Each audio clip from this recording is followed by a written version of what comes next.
दोस्तों नमस्कार, मैं जगन्नाथ गौतम सियासत हिंदुस्तान यूट्यूब चैनल पर आपका स्वागत है। दोस्तों, आज मैं जो बात करूंगा हरियाणा की राजनीति की करूंगा और हरियाणा की राजनीति में भी जो विजेंद्र सिंह की सद्भावना यात्रा चल रही है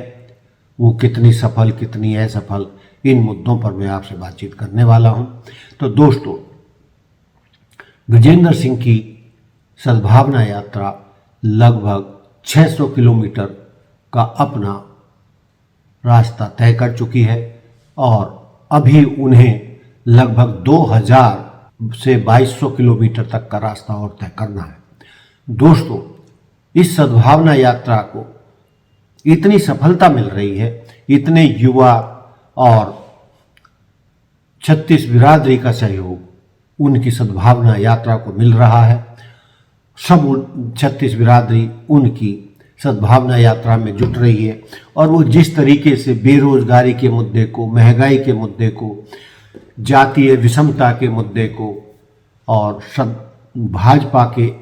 भाजपा समाज को तोड़ने का काम कर रही है, हिंदू मुसलमान की राजनीति कर रही है, और उससे जो बिखराव आया है हरियाणा में भी, पूरे देश में और हरियाणा में जो बिखराव आया है, सामाजिक सद्भाव खत्म करने का काम किया है, चाहे पूरा देश हो, चाहे मेवात में जिस तरीके से भाजपा ने हिंदू मुसलमानों को लड़ाने के लिए पैतरेबाजी की थी। लेकिन दोस्तों, हरियाणा की जनता ने ऐसा होने नहीं दिया और इसके लिए विजेंद्र सिंह हरियाणा की जनता को बधाई देते हैं कि किस तरीके से भाजपा की चालों को उन्होंने हरियाणा में कामयाब नहीं होने दिया और नूंह मेवात में जो मुस्लिम का बड़ा गढ़ है वहां पर चाहते हुए भी भाजपा चुनावों से पहले दंगे नहीं करवा सकी। तो ये हरियाणा की जनता की कामयाबी मानते हैं विजेंद्र सिंह, और इसके पीछे कांग्रेस की ही सोच थी कि कांग्रेस सारी 36 बिरादरी को साथ लेकर चलती है, सर्वधर्म समभाव की भावना के तहत समाज को एक करने में लगी हुई है। और एक बात जो और निकल कर आई है कि वो ये है कि बेशक घोषित रूप से विजेंद्र सिंह की सद्भावना यात्रा को कांग्रेस की यात्रा भूपेंद्र सिंह हुड्डा आदि ने नहीं माना है, लेकिन दोस्तों अब जो चर्चा है वो ये है कि वो हाई कमान के इशारे पर, यानी कि राहुल गांधी के इशारे पर ही ये सद्भावना यात्रा कर रहे हैं और उन्होंने ही हरी झंडी उनको दी थी। और संभावना ये भी है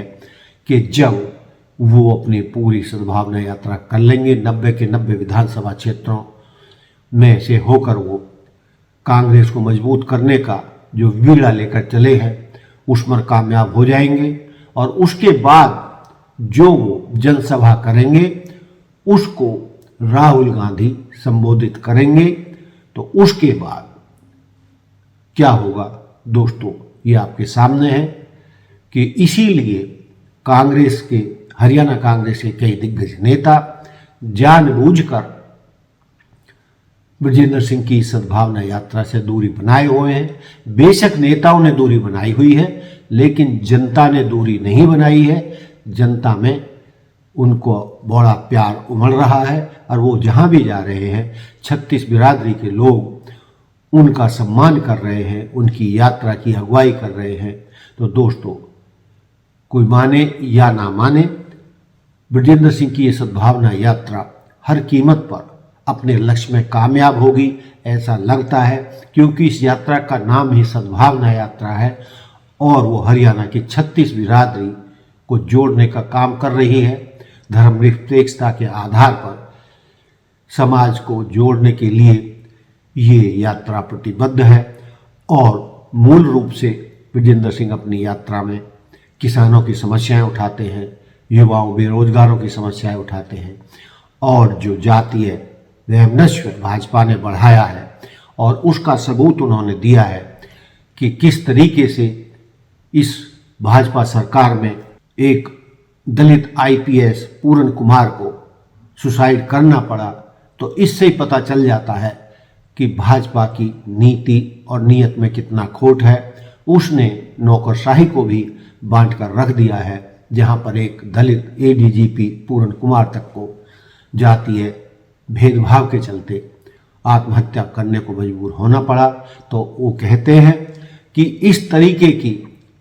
दुर्भावना को खत्म करने के लिए, जातीय वेमनेस खत्म करने के लिए ही वो यात्रा कर रहे हैं। किसानों को न्याय मिले और युवाओं को रोजगार मिले और घर घर कांग्रेस का ये संदेश जाए, राहुल गांधी का ये संदेश जाए कि देश में और हरियाणा में लोकतंत्र को बचाने का काम कांग्रेस ही करेगी और राहुल गांधी इसमें रात दिन एक कर रहे हैं। बेशक उनको कई तरीके की समस्याओं का सामना करना पड़ रहा है, लेकिन अंततः देश कांग्रेस के ही द्वारा बचेगा। कांग्रेस की सर्वधर्म संभावना की नीति ही बचाएगी। और चूंकि कांग्रेस 36 बिरादरी और सभी धर्मों के लोगों को साथ लेके चलती है, इसलिए लोकतंत्र कांग्रेस के हाथों में ही सुरक्षित है। ये संदेश देने में बृजेंद्र सिंह कामयाब होते नजर आ रहे हैं। जैसे जैसे बृजेंद्र सिंह की सद्भावना यात्रा आगे बढ़ रही है और उसमें भारी संख्या में लोग जुड़ रहे हैं, उसके चलते जो कांग्रेस में उनके विरोधी थे, जिन्होंने इस सद्भावना यात्रा का उन्होंने विरोध किया, अब उनको पसीने आने लगे हैं, क्योंकि अब उन्हें लग रहा है कि जिस तरीके से बृजेंद्र सिंह को इस सद्भावना यात्रा में सफलता मिल रही है और भारी तादाद में जनता उनके साथ जुड़ रही है, संभवतः उन्हें गलती की है, उन्हें भी सद्भावना यात्रा में शामिल होना चाहिए था। और जिस तरीके से यात्रा सफल हो रही है और चौधरी वीरेंद्र सिंह ने ये दावा किया है कि अभी तो यात्रा प्रारंभिक तौर पर ही है, 600 किलोमीटर ही चली है, जैसे जैसे आगे बढ़ेगी और प्रदेश की जनता इस यात्रा में बड़ी तादाद में जो शामिल हो रही है, तो उसको देखते हुए सद्भावना यात्रा के अंत में उन्हें लगता है कि कांग्रेस के सभी नेता जो शुरू में इसका विरोध कर रहे थे, वो भी कांग्रेस की सद्भावना यात्रा में शामिल होंगे और इसको कांग्रेस की सद्भावना यात्रा बनाने में सहयोग करेंगे। और जो नहीं करेंगे, दोस्तों, वीरेंद्र सिंह का दावा है, उनको पछताना पड़ेगा, क्योंकि ये यात्रा किसी के पक्ष में नहीं है और किसी नेता के खिलाफ नहीं है। ये तो हरियाणा की जनता को सद्भावना के तहत एक धागे में, एक माला में पिरोने का अभियान है। 36 बिरादरी को एक मंच पर लाने का अभियान है। 36 बिरादरी में कांग्रेस का, राहुल गांधी का पैगाम पहुंचाने का अभियान है। इसलिए दोस्तों, इस यात्रा का सफल होना तय है और विरोधी नेता भी अंततः यात्रा खत्म होने से पहले इस यात्रा से जुड़ेंगे और इसको कांग्रेस की सद्भावना यात्रा मानेंगे। यदि उन्होंने ऐसा नहीं किया तो वो खुद कांग्रेस में अलग थलग पड़ जाएंगे। तो दोस्तों, ये था मेरा आज का मुद्दा हरियाणा की राजनीति के ऊपर। देखते रहिए